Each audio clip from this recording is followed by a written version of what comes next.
আমার আগের কোণার্ক সূর্য মন্দিরের ব্লগে আমি মন্দিরের গঠনগত দিকগুলো নিয়ে বিশ্লেষণ করেছিলাম। এই ব্লগে থাকবে কোণার্ক সূর্য মন্দিরের তৈরির এবং ধ্বংসের ইতিহাস। সম্পূর্ণ ব্লগটির সাথে থাকুন এবং ভালো লাগলে প্লিজ লাইক, কমেন্ট, সাবস্ক্রাইব করে আমার চ্যানেল সুরে বেসুরে ঘুরে ঘুরে সাথে থাকুন। আজকে কোনারক সান টেম্পল সূর্য মন্দিরের টোটাল ইতিহাসটা জানার চেষ্টা করব। আর ব্লগটা সাথে থাকুন, ভালো লাগলে লাইক, কমেন্ট, সাবস্ক্রাইব করবেন। আর টোটাল ইতিহাসটা আমি চেষ্টা করব বলার, ভালোই লাগবে, দেখুন ব্লগটা। হিন্দু সভ্যতায় সূর্য শুধুমাত্র একটি নক্ষত্র নয়, সূর্যকে এখানে দেবতা হিসেবে পূজিত করা হয়, যার প্রতিদিনের আগমনকে দেবতার সাক্ষাৎ দর্শন মনে করা হয়। এই সূর্যদেবের ওপর আস্থা রেখে এই মন্দির তৈরি করা হয়। এই মন্দির হলো প্রাচীন ভারতের সভ্যতা, সংস্কৃতি, সমাজবিজ্ঞান সবকিছুর আয়না। বিশেষজ্ঞরা মনে করেন এই মন্দিরের দেওয়াল কথা বলে তার অপূর্ব শিল্পরীতির মাধ্যমে, যার একটি মূর্তির চিন্তাধারা বর্তমান যুগের মানুষদের নতুন করে ভাবায়।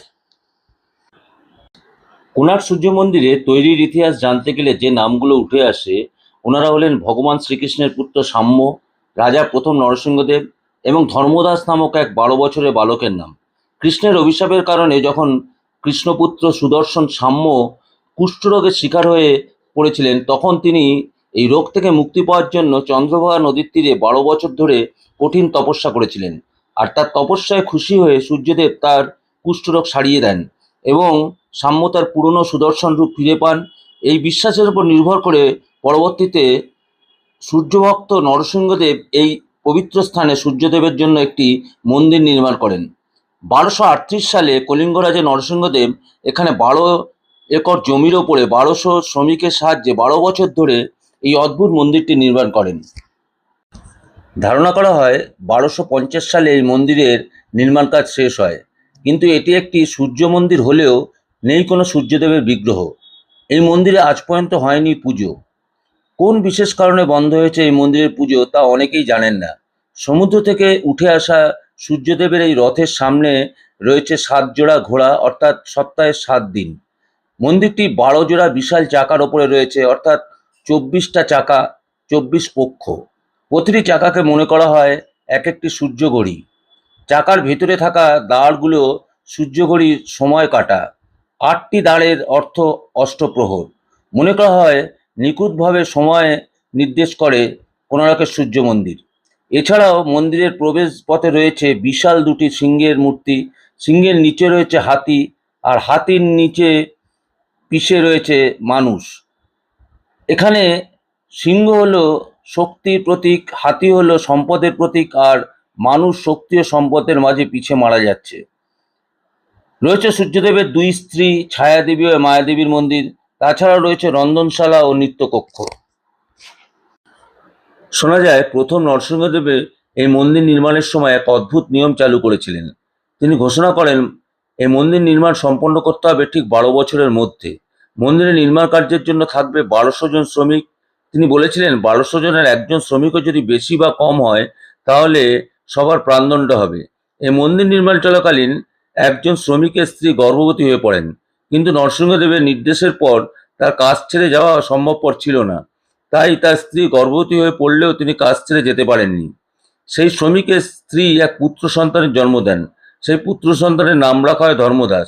পুত্র সন্তান বড় হয়ে উঠলে সে নিজের মায়ের কাছে বাবার কথা জানতে চান। উত্তরে সব কথা গুছিয়ে বলেন তার মা। ধর্মদাস তখন যায় তার পিতার কাছে। তখনও মন্দির নির্মাণের কাজ প্রায় 7 দিন বাকি। তখনও স্থাপন করা হয়নি মঙ্গল ঘট মন্দিরের চূড়ার ওপরে। পুত্র আসলেও কাজ ছেড়ে যেতে পারলেন না অসহায় পিতা। পিতার কষ্ট দেখে মন্দিরের মঙ্গল ঘট স্থাপন করেন ধর্মদাস, কিন্তু তিনি নরসিংহদেবের কড়া নির্দেশ অমান্য করেছিলেন। তাই 1200 জন শ্রমিকের প্রাণ সংশয় দেখা দেয়। শ্রমিকদের প্রাণ বাঁচাতে মন্দিরের চূড়া থেকে ঝাঁপ দিয়ে আত্মহত্যা করেন ধর্মদাস। সেই থেকে ধর্মদাস মন্দিরের পুজো বন্ধ করে দেন। সূর্য মন্দিরের স্থাপনে করা হয়নি সূর্যদেবের বিগ্রহ। আজও এই মন্দিরে আনাচে কাছে লুকিয়ে রয়েছে রহস্য। এইবার আসা যাক এই মন্দিরের ধ্বংসের ইতিহাসে। অতীতে এই মন্দিরের উপরিভাগে একটি 52 টন ওজনের ভারী চুম্বক রাখা ছিল এবং মন্দিরের পাথরগুলিকে একে অপরের সাথে যুক্ত করা হয়েছিল লোহার ক্ল্যাম্পের সাহায্যে। মন্দিরের চূড়ায় থাকা চুম্বকটি মন্দিরের ব্যালেন্সটি বজায় রাখত। 1508 সালে কালা পাহাড় উড়িষ্যার ওপর আক্রমণ করেন। তিনি কোণার্ক মন্দিরেরও ক্ষতি করেন। তিনি এই মন্দিরের চূড়ায় ভেঙে ফেলেন। মন্দিরের চূড়ায় অবস্থিত চুম্বকটি সরিয়ে নেওয়ার ফলে মন্দিরের চূড়াটি ভেঙে পড়ে। তখন চুম্বকটি আবার যথাস্থানে বসিয়ে দেওয়া হয়। কিন্তু পরবর্তীতে মন্দিরের পাশ দিয়ে যে সমস্ত জাহাজ যেত তাদের কম্পাসগুলি ভুল দিক নির্ণয় করত। ফলে জাহাজগুলি ভুল দিকে গিয়ে সমুদ্রে ডুবে যেত বা দুর্ঘটনায় পড়ত। পর্তুগাল নাবিকরা যখন এই চুম্বকের কথা জানতে পারেন, ওনারা এই চুম্বক পুনরায় খুলে ফেলেন। ফলে মন্দিরের দেওয়ালগুলি ভেঙে পড়ে। এছাড়াও প্রাকৃতিক দুর্যোগে মন্দিরের অনেক ক্ষতি হয়। ১৬শ শতাব্দীতে কোণার্কের নাট মন্দিরটি অপ্রয়োজনীয় মনে করে মারাঠিরা ভেঙে ফেলেন।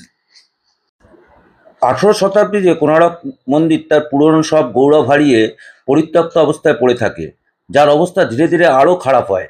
সমগ্র মন্দিরটি বালির নিচে চাপা পড়ে যায়। এইভাবে প্রায় ৩০০ বছর ধরে বালির নিচে চাপা পড়েছিল। বিংশ শতাব্দীতে লর্ড কার্জনের সহযোগিতায় প্রত্নতত্ত্ববিদরা পুনরায় মন্দিরটি আবিষ্কার করেন। লর্ড কার্জন মন্দিরটি সম্পূর্ণ ধ্বংসের হাত থেকে রক্ষা করার জন্য বেঁচে থাকা জগমোহন বা নাট মন্দিরের মধ্যে বালি ভরে দরজা সিল করে দেন। মূল মন্দিরটি অনেকদিন আগেই ধ্বংস হয়ে গিয়েছিল। এখন অবধি মন্দিরটি সেই দরজা সিল করা বন্ধ অবস্থায় রয়েছে। এসআই এর তৎপরতা এখন কোণারক সূর্য মন্দিরের ভেতরকার বালি বের করা হচ্ছে। খুব শিগগিরই দর্শনার্থীদের জন্য দরজা খুলে দেওয়া হবে এবং সবাই ভিতরে প্রবেশ করতে পারবেন। বৃষ্টি পড়ছে, যাই হোক, ব্লগটা যদি ভালো লাগে লাইক কমেন্ট সাবস্ক্রাইব করবেন। আর পরবর্তী ব্লগে নিশ্চয়ই দেখা হবে। এই ধরনের ইতিহাসের ব্লগ যদি দেখতে চান প্লিজ আমার চ্যানেল সুরে বেসুরে ঘুরে ঘুরে সাথে থাকুন। ভালো থাকবেন, ধন্যবাদ।